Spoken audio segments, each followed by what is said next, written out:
Bacaan kalender liturgi tanggal 11 April 2022. Bacaan pertama. Pembacaan dari kitab Yesaya. Beginilah firman Tuhan. Lihat, itu hambaku yang kupegang, orang pilihanku, yang kepadanya aku berkenan. Aku telah menaruh rohku di atasnya, supaya ia menyatakan hukum kepada bangsa-bangsa. Ia tidak akan berteriak atau menyaringkan suaranya, atau memperdengarkan suaranya di jalan. Buluh yang patah terkulai tidak akan diputuskannya, dan sumbu yang pudar nyalanya tidak akan dipadamkannya. Tetapi dengan setia ia akan menyatakan hukum. Ia sendiri tidak akan menjadi pudar, dan tidak akan patah terkulai, sampai ia menegakkan hukum di bumi. Segala pulau mengharapkan pengajarannya. Beginilah firman Allah Tuhan, yang menciptakan langit dan membentangkannya, yang menghamparkan bumi dengan segala yang tumbuh di atasnya, yang memberikan nafas kepada umat manusia yang menghuninya, dan nyawa kepada mereka yang hidup di atasnya. Aku, Tuhan, telah memanggil engkau untuk maksud penyelamatan. Aku telah memegang tanganmu. Aku telah membentuk engkau dan membuat engkau menjadi perjanjian bagi umat manusia, menjadi terang untuk bangsa-bangsa, untuk membuka mata yang buta, untuk mengeluarkan orang yang hukuman dari tempat tahanan, dan mengeluarkan orang yang duduk di dalam gelap dari rumah penjara. Demikianlah sabda Tuhan. Bacaan Injil.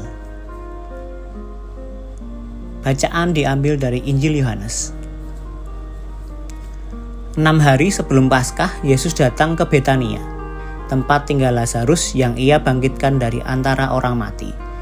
Di situ diadakan perjamuan untuk dia. Marta melayani, dan salah seorang yang turut makan dengan Yesus adalah Lazarus.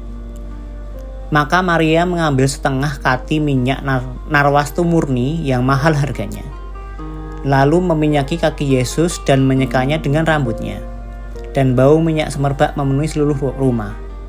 Tetapi Yudas Iskariot, seorang dari murid-murid Yesus yang akan segera menyerahkan dia, berkata, "Mengapa minyak narwastu ini tidak dijual 300 dinar dan uangnya diberikan kepada orang-orang miskin?" Hal itu dikatakannya bukan karena ia memperhatikan nasib orang-orang miskin, melainkan karena ia adalah seorang pencuri. Ia sering mengambil uang yang disimpan dalam kas yang dipegangnya. Maka kata Yesus, "Biarkanlah dia melakukan ini mengingat hari penguburanku. Karena orang-orang miskin selalu ada padamu, tetapi aku tidak akan selalu ada padamu." Banyak orang Yahudi mendengar bahwa Yesus ada di Betania. Maka mereka datang, bukan hanya karena Yesus, melainkan juga untuk melihat Lazarus, yang telah dibangkitkannya dari antara orang mati. Lalu imam-imam kepala bermufakat untuk membunuh Lazarus juga, sebab karena dialah banyak orang Yahudi meninggalkan mereka dan percaya kepada Yesus. Demikianlah sabda Tuhan. Renungan diambil dari buku Ziarah Batin. Setiap orang pasti memiliki teman, tetapi tidak semua orang memiliki sahabat. Teman bisa silih berganti seiring dengan cara kita berteman dan bergaul.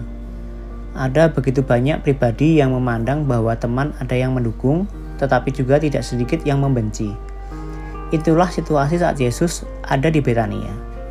Saat Marta melayani Yesus dengan makanan, dan Maria membasuh kakinya dengan minyak narwastu murni. Tetapi tidak semua bahagia. Yudas menganggap apa yang dilakukan Maria membuang-buang uang. Para imam juga tidak senang dengan kebangkitan Lazarus karena membuat Yesus semakin terkenal, sehingga mereka ingin melenyapkannya dengan tuduhan ajarannya menyesatkan.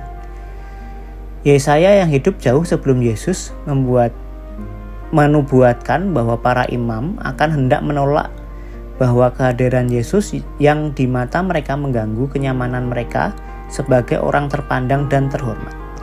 Akan tetapi Bapa menjunjung tinggi Yesus dan Roh Tuhan ada padanya.